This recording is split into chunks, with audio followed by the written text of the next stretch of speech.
Bom, hoje vamos falar sobre a função logarítmica. Primeiro, qual é a origem desta função? De onde é que ela vem? Portanto, no fundo, a função logarítmica está para a exponencial, assim como, por exemplo, a raiz quadrada está para o quadrado. Portanto, são funções inversas. Por isso é que logo a seguir a se falar em exponencial na parte de funções do 12º ano, se menciona a função logarítmica. Portanto, por exemplo, suponhamos que queríamos descobrir qual era o valor do logaritmo na base 2 de 8. O que é que normalmente se faz aqui? Igualamos isto a uma letra, y, x, normalmente a letra mais utilizada até é o y.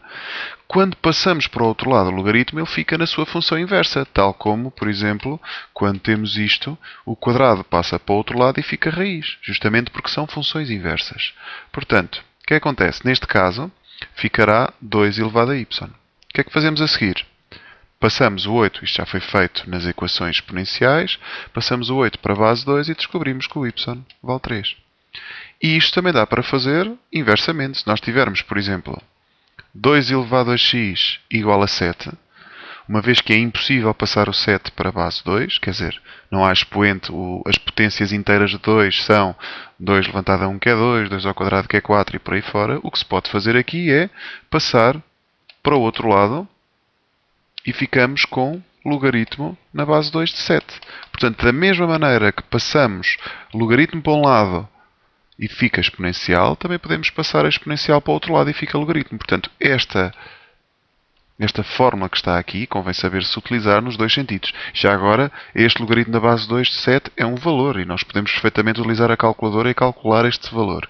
Já agora, aproveito também para dizer como é que se calcula este tipo de logaritmos com a calculadora. Porque a calculadora normalmente não tem a base 2 de logaritmo, tem só o ln e o log. Já agora, o que é isto do ln e o que é isto do log? O ln é o logaritmo na base e, no número de Neper, e o log, quando não tem nada, quando não tem nenhum número na base do logaritmo, isto é o logaritmo na base 10. Portanto, agora como é que eu calcularia este logaritmo na base 2 de 7 na calculadora? Uma maneira de o fazer seria fazer isto. Logaritmo ln de 7 sobre ln de 2. Ou então, log de 7 sobre log de 2. E nós conseguimos calcular qualquer logaritmo que queiramos utilizando a calculadora e apenas a função ln ou só a log. Eu mais tarde vou explicar de onde é que vem esta propriedade. Isto tem a ver com uma das propriedades dos logaritmos, quando falar das propriedades deles. Portanto, já agora vemos como é que se calcula aqui com a Casio, como é que se obtém este valor do logaritmo. Fazemos log de 7 a dividir por log de 2, ou então log ln de 7. A função tem que ser a mesma, portanto não misturem o ln com o log. Dá exatamente a mesma coisa. Recordam-se há pouco, eu calculei o logaritmo na base 2 de 8 e deu-me 3. Eu posso confirmar esse resultado utilizando mais uma vez a calculadora. Bom, em termos de gráficos do logaritmo, como é que eles se comportam? Como é que são os gráficos dos logaritmos? Portanto, existem, tal como acontece para a exponencial, isto é natural que aconteça assim também, existem dois gráficos possíveis para o logaritmo. Quando a base é maior do que 1 e quando a base é menor do que 1, quando está entre 0 e 1. Já agora, este número que está aqui na base do logaritmo é sempre um número positivo diferente de 1. Ok?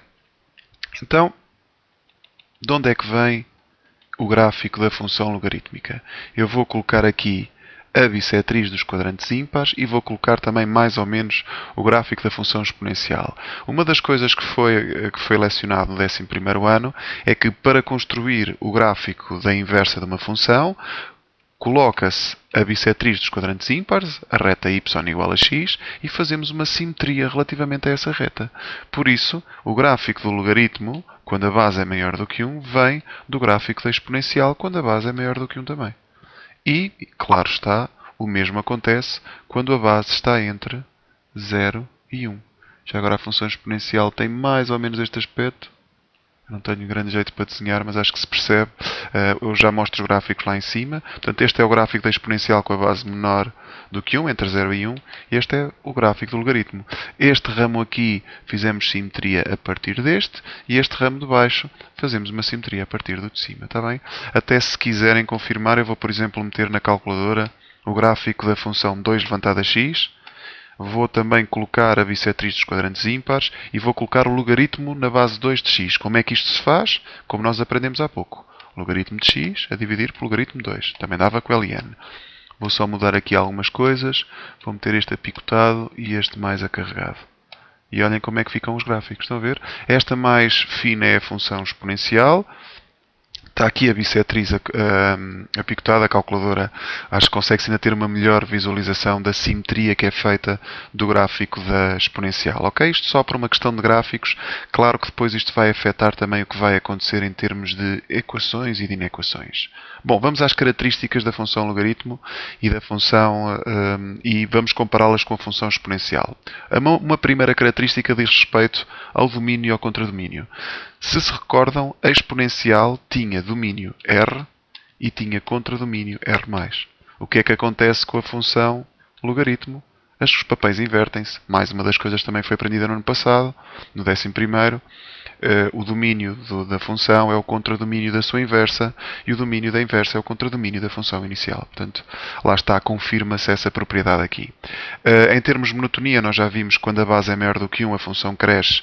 Quando a base está entre 0 e 1, a função decresce. Foram aqueles dois gráficos que nós vimos há pouco. Em termos de assíntotas, a função exponencial tem uma assíntota horizontal, y igual a 0.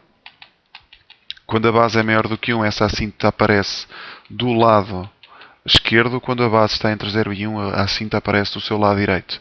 O que é que vai acontecer com a função logarítmica? A assíntota não vai ser horizontal, mas vai ser vertical.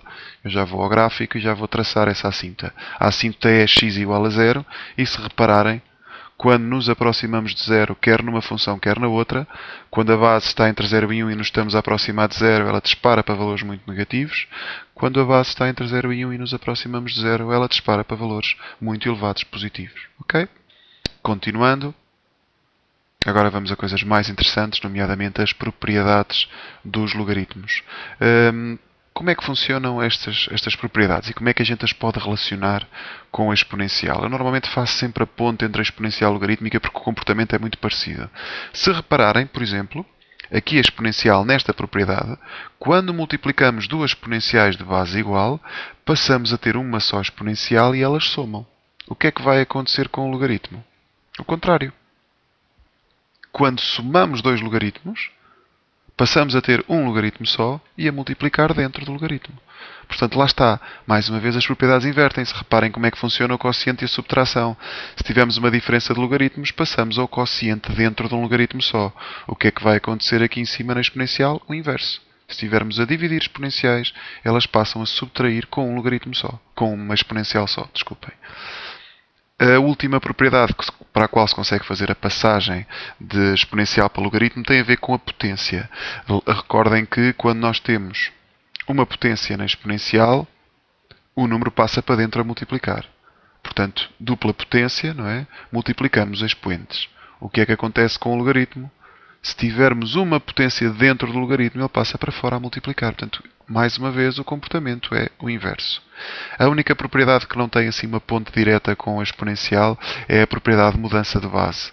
Se pretendermos mudar de uma base, imaginem que, e agora voltando àquilo que eu fiz há pouco, lembram-se que eu há pouco calculei o logaritmo na base 2 de 8. Se eu quiser fazer uma mudança para uma base, esta base b que está aqui, se eu quiser mudar para, por exemplo, a base 10, fica logaritmo na base 10 do que lá está dentro sobre o logaritmo na base 10 de 2. Ou seja, é no fundo log de 8 a dividir por log de 2. Portanto, recordem que quando o log não tem nada, a base é 10.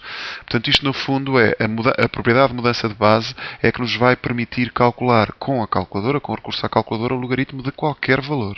Portanto, embora parece que a calculadora é limitada, porque só tem o log e o ln, mas o que é facto é que eles até são mais do que suficientes, bastava bem um deles. Só que utiliza-se o log e o ln porque tem muitas aplicações. Este logaritmo, este ln e o log que vocês têm na vossa calculadora tem muitas aplicações em termos de física, de química, de biologia e em outras áreas. Alguns pontos especiais do logaritmo. Por exemplo, como é que eu calculo o logaritmo na base 8 de 8? Portanto, se eu fizesse aquela propriedade há pouco, ficaria com 8 igual a 8 levantado a y. Ora, quando não temos expoente, é como se tivesse aqui 1, então o y é 1. Portanto, no fundo, a propriedade é o logaritmo na base a de a, isto é sempre igual a 1. E, já agora, quanto é que vale o logaritmo na base 8 de 1? Igualamos a y, fica 1 igual a 8 levantado a y, e o 1 na base 8 é 8 levantado a 0. Isto dá com qualquer base, se vocês experimentarem. Portanto, a outra propriedade será logaritmo na base a de 1 é sempre igual a 0. Eu já vou mostrar as propriedades aqui no resumo. Portanto, logaritmo na base a de 1 é sempre igual a 0 e o logaritmo na base a de a é sempre igual a 1.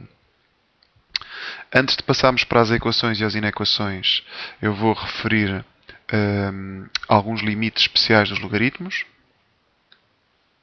Já agora, vamos tentar calcular o limite quando x tende para 0 e quando x tende para mais infinito da função logaritmo na base a de x. Vamos começar por analisar isto quando a base, já agora reparem, não faz sentido calcular o limite quando x vai para menos infinito, porque a função nem sequer está definida para valores negativos. Portanto, como é que eu calculo, por exemplo, vou começar com o segundo limite, que é relativamente mais simples. Como é que eu calculo o limite quando x tende para mais infinito, por exemplo, quando a base é maior do que 1? Portanto, o que está a acontecer ao x é que ele está a avançar para valores muito elevados, para mais infinito. Olhem o que acontece à função. Quando nós andamos sobre a função e ela vai andando para a direita, vai para mais infinito. Já agora, esta aqui, o limite desta seria menos infinito, está bem? Quando nós nos aproximamos de mais infinito no x, a função vai para valores muito negativos. Portanto, o limite é sempre visto no y. Portanto, neste caso, daria menos infinito. Finalmente, o limite quando x se aproxima de 0 mais. Portanto, eu normalmente faço uma reta vertical aqui no 0 e eu estou-me a aproximar de 0 por valores à direita. Porquê? Porque não faz sentido aproximar à esquerda, porque mais uma vez a função não está definida para valores negativos. Como é que isto se faz? Vamos aproximar-nos desta parede vertical que eu construí aqui pela função. Andando sobre a função, ela dispara para valores muito negativos. Então, este limite dá menos infinito. Inversamente, se eu fizesse a tal parede no x igual a 0 e me aproximasse desta parede na função à sua direita, portanto, por 0 mais, a função dispara para valores muito elevados. Isto daria mais infinito. Portanto, estes dois limites dariam ao contrário se estivesse a analisar a base quando ela está entre 0 e 1. Ainda antes de passarmos para os logaritmos, para as equações e para as inequações com logaritmos, gostaria de referir aqui mais dois pontos. Um diz respeito aos domínios e outro diz respeito à função inversa. Primeiro, agora no 11º ano vocês falaram de funções racionais e funções irracionais. E daí resultaram duas situações em termos de cálculos de domínios. Portanto, a primeira seria os denominadores em qualquer função têm que ser diferentes de 0. Portanto, se tivéssemos um denominador numa função, ele teria que ser diferente de 0. E depois, qualquer expressão que estiver dentro de uma raiz de índice par, ela tem que ser maior ou igual do que 0. Qual é a terceira situação que agora surge graças aos logaritmos? Não podemos ter números negativos dentro de uma função logarítmica. Se vocês experimentarem fazer isso na calculadora, por exemplo, ln de menos 1 ou log de 0, ela não calcula, dá erro, não existem logaritmos números negativos. O que é que isto quer dizer? Que se eu tiver uma função com este aspecto, por exemplo, se esta for a minha função f de x, qual é o domínio desta função? X pertence a R, tal que o que está dentro do logaritmo, 3x menos 6, tem que ser maior do que 0. E depois resolve-se esta inequação. Vai dar desde 2 aberto até mais infinito. Está bem? Reparem que há uma pequena diferença entre as raízes e os logaritmos. Nas raízes, índice par, claro, o que está dentro tem que ser maior ou igual do que 0. Nos logaritmos tem que ser mesmo maior do que 0, porque não existe raiz de 0, mas não existe ln de 0. Daí a diferença, está bem? Portanto, isto é porque há muitos exercícios em que pedem o cálculo do domínio de uma função antes de estudar mais propriedades da mesma. E nós vamos precisar de domínios quando tivermos a resolver equações e inequações com logaritmos. Eu já lá chego. Antes disso, queria também falar sobre a função inversa. Bem, um ponto importante. O que é que será que vale isto? Logaritmo na base 2 elevado a logaritmo na base 2 de x. Se eu igualar isto, por exemplo, a um determinado valor y, recordem que a exponencial passa para o outro lado e fica logaritmo, na mesma base, na base 2, ou seja, o x dá igual ao y. É natural que esta expressão, vou apagar e vou voltar a escrevê-la. É natural que esta expressão dx, porquê? Porque eu, no fundo, estou a aplicar o 2, a exponencial de base 2, a seguir a aplicar o logaritmo na base 2. Como elas são funções inversas, elas anulam-se. O mesmo acontece se eu fizesse ao contrário. Se eu primeiro aplicasse a exponencial e depois aplicasse o logaritmo. A base tem que ser a mesma, está bem? Aliás, se vocês se recordarem daquela propriedade há pouco, o x até passa para trás e fica logaritmo na base 2 de 2, recordem que quando a base é igual ao número, isto dá 1. Fica apenas x. Ok? Portanto, há esta relação entre a função logaritmo e a função exponencial com a mesma base. Depois, isto vai-me servir, por exemplo, imaginem que vos dão uma função, imaginem 2 levantado a, até vou meter aqui mais qualquer coisa, 2x menos 3 mais 6. E vos pedem para caracterizar a inversa desta função. Recordem que, para a inversa, já falámos disto na última aula, na aula de revisões do 11º ano, igualamos a função a y, depois temos que isolar o x, portanto passamos o 6 a subtrair, ficamos aqui com 2 levantado a x menos 3. Esta exponencial, ao passar para aquele lado, fica logaritmo na base 2. E agora só me falta subtrair o 3 e passar o 2 a dividir. E ficamos com função log na base 2 de y menos 6 mais 3, tudo a dividir por 2. Isto é a função inversa. Depois no final tínhamos de trocar o x pelo y, está bem? Portanto, há muitos exercícios em que pedem para calcular a inversa de uma função com exponenciais ou de uma função com logaritmos. Portanto, não se descuidem de saber fazer as transições de um lado para o outro, quer de logaritmos, quer de exponenciais, porque aquilo que eu tenho notado é que algumas pessoas têm muita facilidade em fazer coisas deste género, passam para aquele lado e fica 27 igual a 3 levantado a y, mas depois têm dificuldade em fazer coisas deste tipo. Desculpem. 3 elevado a y igual a 27, isto se passar para o outro lado fica y igual a logaritmo na base 3 de 27. Portanto, convém saber fazer os dois sentidos. Agora sim, vou falar sobre equações e inequações. Eu hoje só vou mesmo mencionar as regras que estão por trás destas equações e destas inequações, mas pretendo numa próxima aula, na próxima semana, ter uma aula mais prática, portanto resolver alguns exercícios tipo que estejam relacionados com este tema da exponencial e da logarítmica. Eu tenciono fazer isto porque é um capítulo que portanto, principalmente estas propriedades dos logaritmos e todas estas características é uma função completamente nova para vocês, para quem está a dar isto pela primeira vez. Portanto, e convém ter algum tempo para nos adaptarmos a todas estas características deste tipo de funções. Bom, o que é que eu tenho a dizer sobre as equações e as inequações? Elas resolvem-se de um modo muito semelhante ao que foi feito para as equações e para as inequações exponenciais, com uma pequena diferença que tem a ver com o próprio comportamento da função logarítmica. Quando nós estivermos a resolver uma coisa deste género, antes de resolvermos o exercício, portanto aqui já podíamos logo eliminar o logaritmo de um lado e o logaritmo do outro, que a base é a mesma, portanto já fazíamos isto na altura se estivéssemos a resolver uma equação com exponenciais, nós cortávamos as bases, podemos fazer o mesmo aqui, só que antes temos que calcular o domínio. Porquê? Porque pode acontecer dar-nos uma ou duas soluções e alguma delas não ser válida porque não pertence ao domínio da função logarítmica. Portanto, a primeira coisa antes de resolver a equação, porque a equação nem vai dar muito trabalho, é calcular o seu domínio. E o domínio é, volto a recordar, o que está dentro tem que ser maior do que zero. Esta segunda expressão é escusada, está bem? O 9 maior do que zero é uma condição universal, mas daqui dá de 3 aberto até mais infinito. E depois sim, podemos resolver a equação. E pode acontecer, aqui por exemplo dá x menos 3, agora resolver a equação, fica x igual a 12, ok, o 12 pertence ao domínio, é uma solução válida. Mas podia não ser. O mesmo se passa nas inequações. Portanto, antes de resolvermos uma inequação, temos que calcular o domínio. E no fim, interseta-se o domínio da inequação com a solução que é obtida. Está bem? É importante no final fazermos a interseção destes dois conjuntos. Enquanto que nas equações é só verificar se pertence ou não pertence ao domínio, recordem que nas inequações normalmente imaginem que o domínio dá de 2 até mais infinito e a solução da equação dá desde menos 3 a 4. Uma coisa assim, pronto, é um exemplo. O que é que nós temos que fazer aqui? Temos que intersetar esta solução com o domínio, até podemos fazer isto na reta real, para obter a solução final da equação, a verdadeira solução da equação. Porque se repararem, no intervalo menos 3 até 4, uma boa parte deste intervalo não pertence ao domínio. Portanto, as soluções aqui não serão válidas. Ok? Uma última coisa relativamente a inequações. Tal como acontecia com as inequações exponenciais, não sei se recordam disto. Aqui metíamos x maior ou igual do que 3, mas se tivesse assim, Se a base estiver entre 0 e 1, tínhamos que inverter o sinal da desigualdade. Porquê? Porque esta função é decrescente e esta é crescente. O mesmo acontece com os logaritmos. Portanto, se eu tiver isto, maior ou igual que o logaritmo na base de 2 de 3, depois de calcular os domínios, está bem?